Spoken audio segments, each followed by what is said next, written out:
10वीं 12वीं पास लेडी बनाई थी पहले इन्होंने शिक्षा मंत्री, जो देश में संस्कार का ठेकेदार बने हुए हैं, चरित्र निर्माण के ठेकेदार बने हुए हैं। नारी वंदना की बात करते हैं, एफिडेविट में अपनी पत्नी का नाम बताता है प्राइम मिनिस्टर, और उस बहन बेटी को आज तक प्राइम मिनिस्टर की हाउस की शक्ल नहीं दिखाई। प्राइम मिनिस्टर का हाउस प्राइम मिनिस्टर उसके परिवार के लिए है, अकेले किसी सांड के लिए प्राइम मिनिस्टर हाउस नहीं है। हकीकत है ये। इंडिया जैसे देश में और आरएसएस जिसकी ठेकेदारी लेता है कि हम संस्कारी लोग हैं, हम इज्जत करते हैं औरतों की, इससे पता चलता तुम कितनी इज्जत करते हो। आरएसएस को डूब के मर जाना चाहिए कि प्राइम मिनिस्टर की वाइफ को प्राइम मिनिस्टर पे दबाव डाल के प्राइम मिनिस्टर हाउस में नहीं ला पाई। देश चाहता है ये यशोदा बहन प्राइम मिनिस्टर हाउस में रहे। अपनी मां को प्राइम मिनिस्टर हाउस में ला के कोई बड़ापन का काम नहीं किया प्राइम मिनिस्टर ने, घटिया काम किया। अरे माँ बाप अपने बच्चों के साथ रहते हैं या नहीं रहते बताइए? देश को किसी को इतराज था क्या कि उसकी मां रहे तो? मां बच्चों को बिगाड़ती है क्या? मां वहां रिश्वत मांगती क्या? मां वहां दलाली कर लेती क्या? तुम जानबूझ के ड्रामा कर रहे हो। मां नहीं लाए, पत्नी नहीं लाए, फलानी नहीं लाए, देश के ठेकेदार बने घूमते हो। कोई लाल पीले कपड़े पहन के मुख्यमंत्री करके हम तो सेवा कर रहे हैं। काहे की सेवा कर रहे हो तुम? आध्यात्मिक आदमी हो, हिंदू मुसलमान करते हो, डूब मरो। इस तरह के नालायक नेता जितने भी हैं देश के अंदर,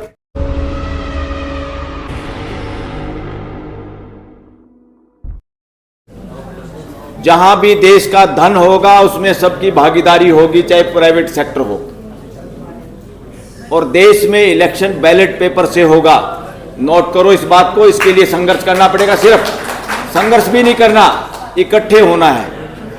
और इकट्ठे होने के लिए जितने लोग बैलेट पेपर से चुनाव चाहते हैं, मेरा उनको सबको निमंत्रण है कि सब इकट्ठे हों। प्रेस क्लब के अंदर एक सांझी प्रेस कॉन्फ्रेंस करें, जिसमें हाथ ज्वाइंट हैंड्स के साथ ये करें कि अगला इलेक्शन देश के अंदर बैलेट पेपर से होगा, इस तरह का। और या तो चुपचाप इसका फैसला करे इलेक्शन कमीशन और गवर्नमेंट, अदरवाइज जंतर मंतर पे और देश में हर जगह धरना होगा, ये घोषणा करेंगे। इसके बिना बात बनेगी नहीं। क्योंकि जो लोग बैलेट पेपर से चुनाव से डरते हैं वो आपका साथ नहीं देना चाहते, देश का साथ नहीं देना चाहते। देश चाहता है। जब देश चाहता है तो पार्लियामेंट को फॉलो करना चाहिए। पार्लियामेंट अगर फॉलो नहीं करती तो समझो पार्लियामेंट में मदारी के बंदर बैठे हैं। वो इससे साबित होता है। मुझे बहुत आश्चर्य हुआ, रविदास जी की जयंती पे मैंने बीजेपी में आरक्षित सीटों से जीते हुए नुमाइंदे सिर पे मटके टेक के वो काम करते दिखाई दिए जो देश में पाखंडी लोग करते हैं। तो इससे पता चलता है देश किधर जा रहा है, देश को किधर ले जा रहे हैं। ऐसे जनप्रतिनिधि इंडिपेंडेंट हैं या उनको मदारी का बंदर कहोगे आप? इसमें अब इफ एंड बट की बात नहीं। देश पहली बार जागरूक हुआ है, इकट्ठा भी हुआ है। पहले क्यों नहीं होता था? क्योंकि एक मीडिया के भरोसे रहता था जो गोदी मीडिया था, हमेशा गोदी मीडिया था। वो उसने कभी देश के लोगों तक इंफॉर्मेशन नहीं पहुंचने दी। उसकी कमी की वजह से लोग कभी इकट्ठे नहीं हुए। पहली बार देश में युवा जो इकट्ठे हुए, ये क्या वजह थी? क्योंकि असल में देश सारा का सारा तंग आया हुआ है और देश अंगड़ाई ले रहा है। देश अपने तरीके से अब इस देश को चलाना चाहता है।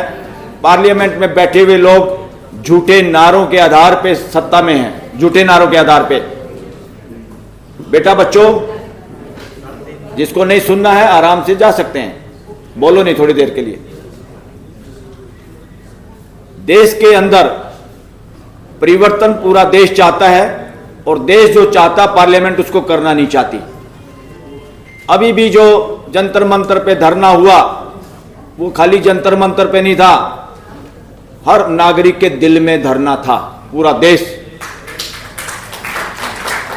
और सबसे पहले शांतिपूर्ण जितने प्रोटेस्ट होते हैं, कानून है देश का और संविधान का ये मैंडेट है कि उसमें सरकार के सारे अंग, सारे राज्य के अंग उसमें भागीदारी करें, सपोर्ट करें।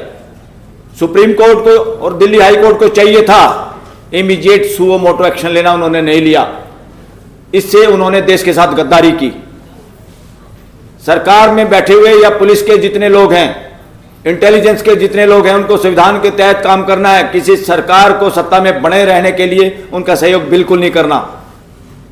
संविधान स्पष्ट कहता है इसमें, वो किसी के घरेलू नौकर नहीं है। हमारी पुलिस, पैरामिलिट्री और इंटेलिजेंस एजेंसी जिसका लगातार दुरुपयोग हो रहा है, लोग चाहते भी नहीं थे, इस तरह का अंकुश लगाया हुआ है, इस तरह के कैमरे, इस तरह की फोटोग्राफी होती है और फिर आदेश देते हैं जिसको पुलिस वाले को, किसी को एसएचओ बने रहना है, किसी को प्रमोशन लेना है, किसी को कमिश्नर बनना है, या कमिश्नर बनाते भी ठेकेदारी दे के हैं कि तुम्हें कमिश्नर बनाएंगे, ये काम करना होगा। जैसे गुंडों को हायर करते हैं, किसी गुंडे को फिरौती दे के हायर करते हैं, उसी तरह से इस देश के अंदर अव्यवस्था चल रही है कि किन लोगों को किन पदों पे लाना है। उनके पास पहली कंडीशन होती है कि तुम ये गलत काम हमारे कहने से करोगे, और जो यस करते हैं दबाव में, वो देश के दुश्मन है। इसलिए ऐसे सारे कर्मचारी, ऐसे सारे पुलिस और पैरामिलिट्री के लोग, ऐसे इंटेलिजेंस एजेंसी के लोग, उन सब से निवेदन है पूरे देश की जनता की तरफ से कि आप इनके षड्यंत्रों का शिकार ना हो। आप स्पष्ट जवाब ना दे सकते हो तो कम से कम अपने तौर तरीके से इसको इग्नोर करिए। इस देश की कोई भी कोर्ट तुम्हारा बाल बांका नहीं कर सकती अगर तुम देश के साथ हो तो। अब बल्कि देश को हिसाब किताब लेना है सभी हाई कोर्ट और सुप्रीम कोर्ट से भी, और देश की इस अंगड़ाई को, इस बात को सुप्रीम कोर्ट और हाई कोर्ट समझ गई है। उनकी भाषा बदल गई, आप देखते होंगे कुछ कुछ भाषा बदली है, पूरी नहीं बदली, अभी घुमा फिरा के बात हो रही है। घुमा फिरा के नहीं, पूरी सीधी बात करनी होगी। जो सीधी बात नहीं करेगा, जो देश के लोगों के मौलिक अधिकारों की सुरक्षा नहीं करते, उनमें बढ़ोतरी नहीं करते, उन लोगों को मंत्री संतरी सीएम पीएम होने का कोई नैतिक अधिकार और संवैधानिक अधिकार नहीं है। जनता चाहे तो उनको 5 साल से पहले खदेड़ सकती है। इसको सरकार गिराना नहीं कह सकते। सरकार गिराना जब होता है जब आप षड्यंत्र करके खुद बनना चाहते हो और दूसरे को गिराना चाहते हो। जब देश बेईमान भ्रष्टाचारी लोगों को पदों से हटाना चाहती है। अरे एक 10वीं 12वीं पास लेडी बनाई थी पहले इन्होंने शिक्षा मंत्री, जो देश में संस्कार का ठेकेदार बने हुए हैं, चरित्र निर्माण के ठेकेदार बने हुए हैं। नारी वंदना की बात करते हैं, एफिडेविट में अपनी पत्नी का नाम बताता है प्राइम मिनिस्टर, और उस बहन बेटी को आज तक प्राइम मिनिस्टर के हाउस की शक्ल नहीं दिखाई। प्राइम मिनिस्टर का हाउस प्राइम मिनिस्टर उसके परिवार के लिए है, अकेले किसी सांड के लिए प्राइम मिनिस्टर हाउस नहीं है। हकीकत है ये। इंडिया जैसे देश में और आरएसएस जिसकी ठेकेदारी लेता है कि हम संस्कारी लोग हैं, हम इज्जत करते हैं औरतों की, इससे पता चलता तुम कितनी इज्जत करते हो। आरएसएस को डूब के मर जाना चाहिए कि प्राइम मिनिस्टर की वाइफ को प्राइम मिनिस्टर पे दबाव डाल के प्राइम मिनिस्टर हाउस में नहीं ला पाई। देश चाहता है ये यशोदा बहन प्राइम मिनिस्टर हाउस में रहे। अपनी मां को प्राइम मिनिस्टर हाउस में लाके कोई बड़ापन का काम नहीं किया प्राइम मिनिस्टर ने, घटिया काम किया। अरे माँ बाप अपने बच्चों के साथ रहते हैं या नहीं रहते बताइए? देश को किसी को इतराज था क्या कि उसकी मां रहे तो? मां बच्चों को बिगाड़ती है क्या? मां वहां रिश्वत मांगती क्या? मां वहां दलाली कर लेती क्या? तुम जानबूझ के ड्रामा कर रहे हो। मां नहीं लाए, पत्नी नहीं लाए, फलाने नहीं लाए, देश के ठेकेदार बने घूमते हो। कोई लाल पीले कपड़े पहन के मुख्यमंत्री करके हम तो सेवा कर रहे हैं। काहे की सेवा कर रहे हो तुम? आध्यात्मिक आदमी हो, हिंदू मुसलमान करते हो, डूब मरो। इस तरह के नालायक नेता जितने भी हैं देश के अंदर।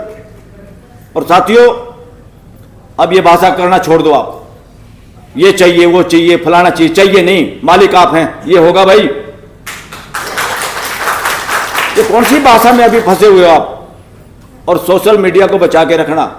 देश के ज्यादा से ज्यादा बच्चे सोशल मीडिया का इस्तेमाल सीखो, देश के लिए पत्रकार बनो, अपने समाज के लिए पत्रकार करो। देश का संविधान चाहता है 145 करोड़ लोग एक परिवार की तरह रहें। क्या परिवार की फीलिंग दे रहे हैं सरकार? क्या देश को जुड़ने दे रहे हैं परिवार की भांति? जिस दिन फीलिंग, जैसा मेरा अपना परिवार है 5-10 लोगों का, वही मेरा 145 करोड़ लोगों का परिवार है, वही मेरा 600-800 करोड़ धरती के रहने वाले लोगों का मेरा परिवार है। जिस दिन शिक्षा और जो सो कॉल्ड रिलीजन है, जो ठेकेदारी कर रहे हैं मानव जाति को बचाने की, संस्कार देने की, मैं उनको भी उलाहना देता हूं कि तुम जोड़ नहीं पाए लोगों को। कोई हिंदुओं का ठेकेदार बना घूम रहा है, कोई मुसलमान का, कोई ईसाई का, कोई सिखों का, कोई फलाने का। अरे इंसानों के ठेकेदार कहां हैं भाई? मानव जाति के ठेकेदार कहां हैं? मानव जाति का ठेकेदार है तो यूनाइटेड नेशन का चार्टर है, और भारत के परिवार का कोई चार्टर है वो इंडिया का कॉन्स्टिट्यूशन है जो देश को जोड़ के रखना चाहता है। यहां समानता का ये मतलब नहीं है कि मैं भी 5 रुपए कमाऊं, मेरा भाई भी 5 रुपए कमाए। नो, यहां समानता का मतलब समान अवसर। देश की इकोनॉमी के अंदर देश के लोगों को हर कोई कमा के खाना चाहता, हर कोई कमा के खाने में सक्षम है, कोई भीख नहीं मांगना चाहता। अरे प्राइम मिनिस्टर, तुम्हारा 5 किलो राशन नहीं चाहिए, किसानों को तुम्हारा 6,000 रुपये नहीं चाहिए, नोटंकी बंद करो। देश के हर सिटीजन को भागीदारी चाहिए, इकोनॉमी में अपॉर्चुनिटी चाहिए, ठगी नहीं चाहिए। जज कैसे लग रहे हाईकोर्ट सुप्रीम कोर्ट में, उस ठगी में भागीदारी चाहिए। पार्टियों में टिकट कैसे मिलते हैं, उसमें भागीदारी चाहिए जनता को। कितने आम लोगों को पॉलिटिक्स में आगे आने दिया। सारी पार्टियों ने भ्रूण हत्या करी देश के युवाओं की। ईमानदार, कर्मठ और जुझारूपन जिनके अंदर था उनको तबाह कर दिया नारे लगवा के। हमारा नेता कैसा हो, नरेंद्र मोदी जैसा हो, हमारा नेता कैसा हो, राहुल गांधी जैसा हो, हमारा नेता कैसा हो, अखिलेश यादव जैसा हो, हमारा नेता कैसा हो, बहन मायावती जैसा हो। क्या नॉनसेंस नारे लगा रहे हो भाई, क्यों लगा रहे हो? हमारे देश की व्यवस्था कैसी हो, संविधान के जैसी हो, ये नारे की जरूरत है। हमारे देश की पॉलिटिकल पार्टी कैसे हो, संविधान के जैसी हो। हमारे देश के सारे नेता कैसे हों, संविधान को पालन करने वाले हों। या एक दुकानी एक का नारा लगाने का मतलब है तुम मनुवाद के अंदर जकड़े हुए हो। अभी मनुवाद एक का नारा देता है, सुपीरियर, एक सुपीरियर, वो घर में हो चाहे देश में हो। वो कथा कहानी ग्रंथों का हवाला देते हैं, जब जब धर्म की हानि होती मैं आता हूं। हमारे यहां कहते हैं ऐसे तो हम बटेव को भी पीटते हैं जो नाश होने के बाद आता है। किसके भरोसे हो भाई? नपुंसक मत बनाओ समाज को कि एक मसीहा आएगा देश को बचाएगा। ये मसीहा तो बैठे यहां पर, कौन सा मसीहा भाई? ये सारे चीजों को छोड़ दो और स्पष्ट कहना पड़ेगा, अब शर्म छोड़ दो। किसी की रिलीजियस भावनाएं अगर आहत होती है तो आहत हो तो उसको अपना कंट्रोल करे। कि थोड़ी सी बात कही नहीं पत्नी ने, पति का ब्लड प्रेशर हाई हो गया। बेटे को थोड़ी बात कही ना मां बाप ने, उसका ब्लड प्रेशर हाई हो गया। तो हमारा ब्लड प्रेशर है क्या है ये भाई? जीना आता कि नहीं आता? इसलिए धार्मिक भावनाओं के नाम पे इस देश में आवाज दबाने की जो कोशिश हुई उसको जूते मारो, उससे मत डरो। उसमें कोई डराने की कोशिश करता है तो इस देश के वकील अब इतने जागरूक हैं, इतने सक्षम भी हैं और इतने अड़ने वाले भी हैं कि उस मामले को धराशायी करेंगे। ये गोरख धंधा इस देश के अंदर चल रहा है। देश के अंदर बोलने की आज़ादी इतनी कम हो गई तो हम कैसे कहें सुप्रीम कोर्ट ठीक काम कर रही है? हम कहेंगे सुप्रीम कोर्ट देश के साथ गद्दारी कर रही है। मेरे देश का बोलने की आज़ादी, मेरा देश डरा हुआ है। बोलने की आज़ादी 180 देशों में 162वां रैंक है हमारा रैंक। तो कौन बदमाशी कर रहा है? हमारे देश का पदक तालिका में खेलों में इतने कम पदक आते हैं और वो भी 1-2 स्टेटों के लोग इज्जत बजाते पूरे देश की, बाकी तो नहीं। सारा का सारे ठग ठोर जो कह रहे ना कि भाई बदनाम कर दिया। पहले कह रहे थे मोदी को बदनाम कर दिया राहुल गांधी ने कि मोदी ऐसे ही होते हैं सारे मोदी। उसके पीछे लगे थे लठ लेके। और जज तक भी, जजों की जिसने फैसला दिया उसकी प्रमोशन कर दी बैकडोर से। वो तो सुप्रीम कोर्ट में जब लोगों ने आवाज उठाई तब उसको कहा इसको वापस फेंको वहीं पे जहां से था। ये इस तरह का सौदा चल रहा है देश के अंदर। तो साथियों, आपस में जुड़े रहना, कम्युनिकेशन और आडंबर से बाहर आना। जब तक खांचों में फिट रहोगे, जब तक खुद डिवाइड रहोगे, और तब तक ये लोग आपको शिकार आपका करते रहेंगे। खांचों से बाहर आओ। रिलीजन का खांचा, जाति का खांचा, अक्षत्रवाद का खांचा, अरे मानस का तो कोई खांचा ही नहीं इन्होंने छोड़ा इस देश के अंदर। मानव जाति का खांचा कहाँ भाई? हम जयंती मनाते हैं रविदास जी की, कबीर जी की, हम गुरु नानक जी का नाम लेते हैं, इधर उधर और बहुत सारे नाम लेते हैं। अरे भाई उन असूलों पे चलते हैं कि नहीं चलते? उन बातों को मानते कि नहीं मानते? या एक ही दिन सिर पे मटका उठा के एक ही दिन अपना हेलो हाय करके समाप्त हो जाता है? महापुरुषों का मतलब है कि उन्होंने जो बातें कही अपने तजुर्बे के आधार पे पूरी मानव जाति की भलाई के लिए, क्या हम उनको फॉलो करते हैं, मानते भी कि नहीं मानते?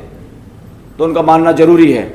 दूसरा, इसको पक्का ठान लो ये जो जंतर मंतर पे होता, इससे बड़ा सारी पॉलिटिकल पार्टियों से पूछो, कांग्रेस से पूछो, बीजेपी से, सपा से, ए टू जेड सबसे पूछो, भाई इसके लिए संघर्ष कब करोगे? और अपने अपने एमपीओ का घेराव करो, जितने भी चाहे सत्ता में है चाहे विपक्ष में है, उनको कहो, सत्ता पक्ष में जो बैठे हुए हैं कि अब हमें इस पे एक रत्ती भर भरोसा नहीं है झूठे आदमी पे, क्योंकि 15 लाख का झूठ बोल के आपको कोई वादा करके गलत रिप्रेजेंटेशन दे के आपकी कोई चीज छीन लेता तो मुकदमा झेलता है, सजा है उसकी। चीटिंग फ्रॉड, वो चीटिंग फ्रॉड किया था प्राइम मिनिस्टर ने जब कहा था 15-15 लाख दूंगा, सबको लगाया था भाई आएंगे कुछ ना कुछ तो आएंगे, 15 नहीं आए तो 10 आ जाएंगे। तो इतनी बड़ी ठगी मारी। ये कोर्ट आजाद होती इस देश की, जजों में दम होता तो वो अंदर होता इसी झूठ पे, और किसी की अरे गहरे नथु प्यारे किसी की भी पॉलिटिशियन की हिम्मत नहीं होती देश के सामने झूठ बोलो, झूठ बोलो और वोट लो।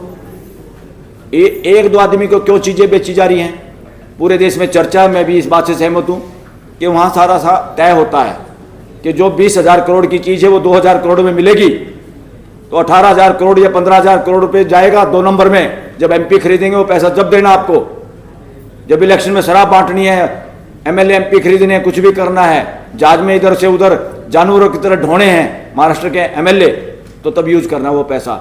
ये 2 आदमी उतने ही बदमाश हैं, देश के गद्दार हैं, दोनों बिजनेसमैन नहीं है, देश के गद्दार हैं, देश के साथ गद्दारी कर रहे हैं। इस देश में 2 आदमी पैसे वाले हो जाएं, 2 आदमियों को भगवान के दर्शन हो जाएं, 2 आदमी ही ज्ञानी हो जाएं, ये नॉनसेंस पे भरोसा मत करो, ये नॉनसेंस है, ये ठगी है, ये बेईमानी है। देश के अंदर अब आवाज उठ रही है, उस आवाज उठाने में हम लोग बिल्कुल साथ हैं कि इस देश के अंदर बीजेपी के सारे 2 नंबर के बने हुए पैसे से दफ्तर, आरएसएस के सारे ठौर ठिकाने और ये और इनके सारे रिश्तेदार जितने विदेशों में रह रहे, इन पूरे 12 साल में कहां कहां पैसा गया है, और अडानी अंबानी की सारी संपत्ति, चाहे वो विदेशों में घर खरीदे इन्होंने, सारी की सारी का राष्ट्रीयकरण करना बहुत जरूरी है। मैं इस बात से सहमत हूं।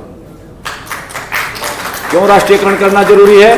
क्योंकि ये चोरी का पैसा है। बरसात का पानी गड्ढे में इकट्ठा होता है, समतल भूमि पे नहीं होता, वो चलता रहता है, हर जगह वो पानी पहुंच जाता है, गड्ढों में पानी इकट्ठा होता है। ये गड्ढे हैं पॉलिटिकल गड्ढे, इन गड्ढों से बचना साथियों। और लास्ट बात कह के मैं अपनी बात खत्म करूंगा। पहले तो बैठे हैं अपने आगे एमपी साहब, विल्सन जी बताओ आपकी पार्टी बैलेट पेपर से चुनाव चाहती है कि नहीं चाहती? बताइए। Your party wants election by ballot paper और नॉट?